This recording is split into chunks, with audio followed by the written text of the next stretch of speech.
Last week, for those of you that were here or that listened, you know I spoke about the terrible conflict that raged for the past 11 days. As of this moment, we've reached a ceasefire. Tonight, I want to talk about a related issue, anti-Semitism here at home. I am so sad about it. I am so angry about it. And I am not at all surprised by it. From London to Paris to our beloved New York, there's been an uptick in anti-Semitic acts of, 500% this week. Jews physically attacked, eating dinner outside, swastikas spray painted on college campuses, a barrage of anti-Jewish rhetoric online, day schools shielded behind counterterrorism units, synagogues with greater police presence, chants of death to Jews in our own city. A dreadful week of anti-Semitism and a scary one. A few thoughts on anti-Semitism. To begin with a story, a woman I know was born in Germany in 1934. As a baby in Europe, her picture was plastered on popular magazines and even postcards. She was famous. And the headline over her picture read, "The Perfect Aryan Baby." Good, Nellie. She was the literal face of Nazi propaganda, and of course, she is Jewish. She survived the Shoah, fled to South America, and eventually ended up in the United States and became a successful chemist and a New Yorker. The perfect Aryan baby is a Jew. What's the point? Anti-Semitism doesn't make sense. There is no justification for anti-Semitism ever. Don't be pressured into thinking anti-Semitism ever makes sense in any instance. It never has, and it never will. A few weeks ago in the Bronx, a man was arrested for throwing stones at several synagogues. My sister goes to one of them. He was quickly released from prison, by the way, because of new bail reform laws. A few weeks before that, the French government opted not to prosecute the murderer of Sarah Halimi, a 65-year-old woman who was brutally beaten and thrown to death from her own apartment as her killer chanted anti-Semitic slogans at her. Last fall at the high holidays, you may recall I gave a sermon about anti-Semitism, calling it the worst it's ever been in my lifetime then.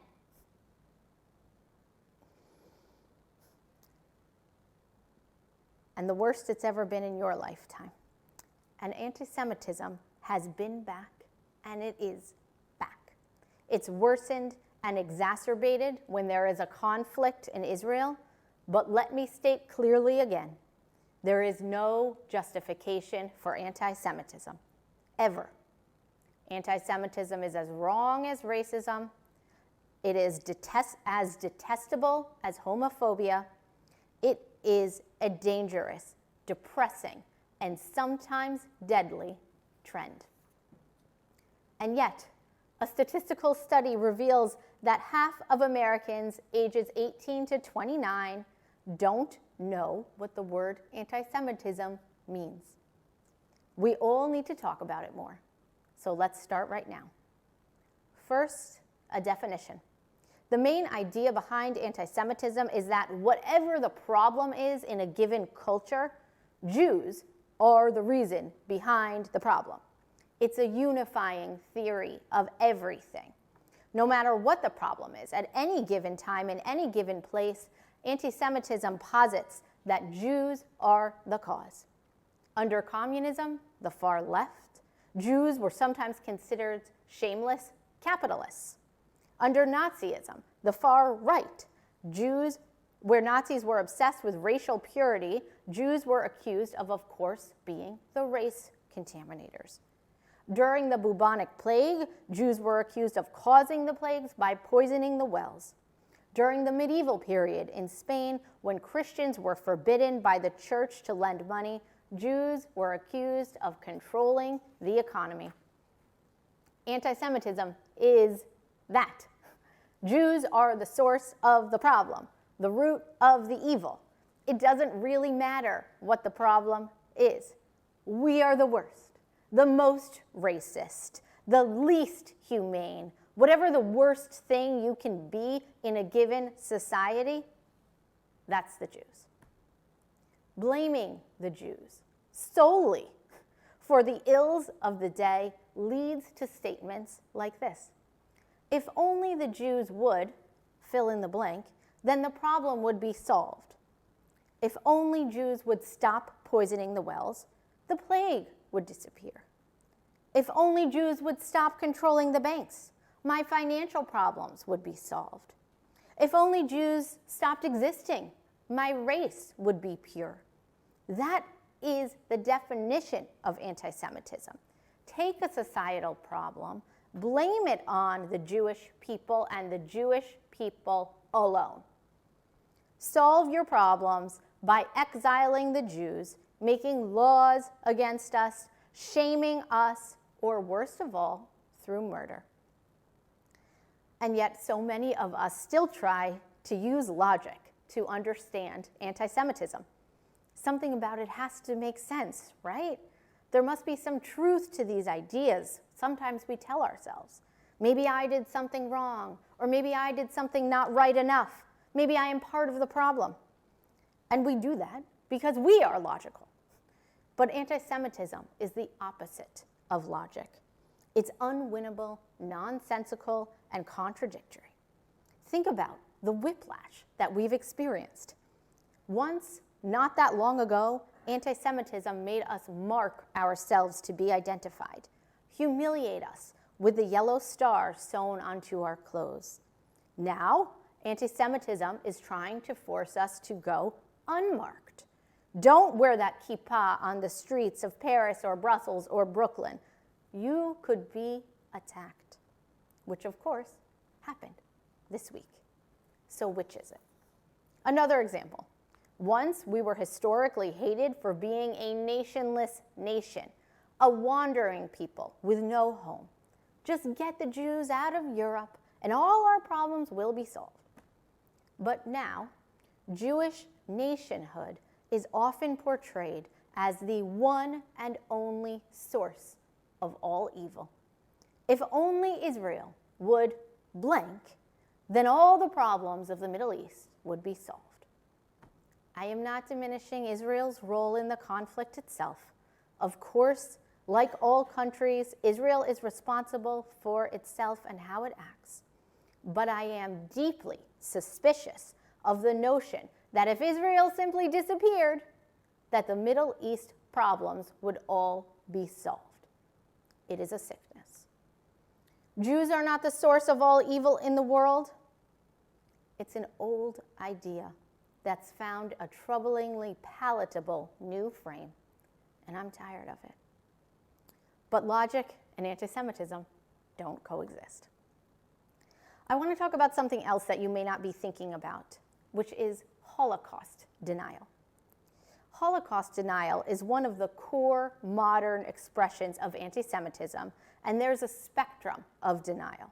From outright denial that the greatest crime against humanity was committed, to diminishing the scope of the Shoah, to de-Judaizing the Holocaust, and so on and so on. Tonight I need to wonder, whatever happened to the Holocaust in public discourse? Only a few weeks ago it was Yom HaShoah. I didn't see #NeverAgain trend on social media. I didn't see mainstream news really cover it at all, to be honest. Where did the Holocaust go in our collective conversation? It's largely not covered in schools. Only 16 states in this country mandate Holocaust education. Most people in my generation cannot name a single concentration camp. Not one. Not Buchenwald, not Auschwitz, not Sobibor, not Theresienstadt, not Dachau. Nothing. And I noticed with great concern that nowhere in the coverage of this horrific fighting in Israel and Gaza have I seen the Holocaust mentioned. The Holocaust is not the reason for the fighting, nor is it a justification for the fighting at all. But it is a critical piece of historical context, especially when most of the world does not even know that it happened in the scope and significance that it did. I feel as if someone in an office somewhere took a pencil and gently erased Jewish history from the dialogue. Nope, can't talk about that anymore. Not relevant. But just be warned. If the Holocaust is not presented as a devastating and essential fact of Jewish history, another narrative will come in and replace it. I think in our country, not only do we neglect to talk about the Holocaust, we frequently use it to talk about ourselves. And that is, in its own subtle, maybe sometimes accidental way, contributes to Holocaust denial. A star of a Star Wars spin-off movie called The Mandalorian used a violent image of a Jewish woman being chased in her underwear by young Nazi boys to talk about her republicanism. It's hard to be a Republican in the United States right now, I guess.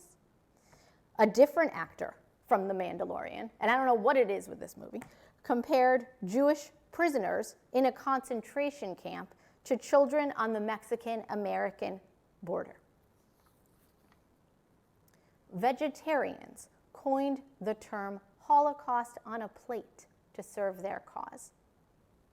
The Holocaust is not a vehicle. It is a mass murder.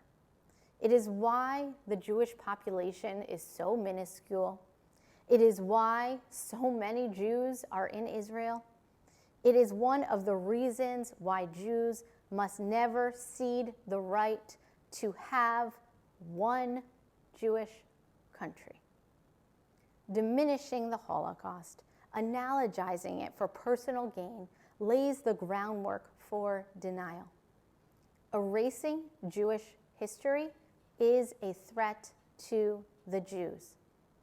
I don't think it should be the centerpiece of this discussion about today's conflict, but I note with great concern that a genocide did not even become a footnote in that conversation. Detaching Jews from Jewish history is dangerous. So what do we need to fight anti-Semitism? All the things every other minority group needs. We need education within and beyond the Jewish world. We need allyship within and beyond the Jewish world. We need representation. We need self-reflection.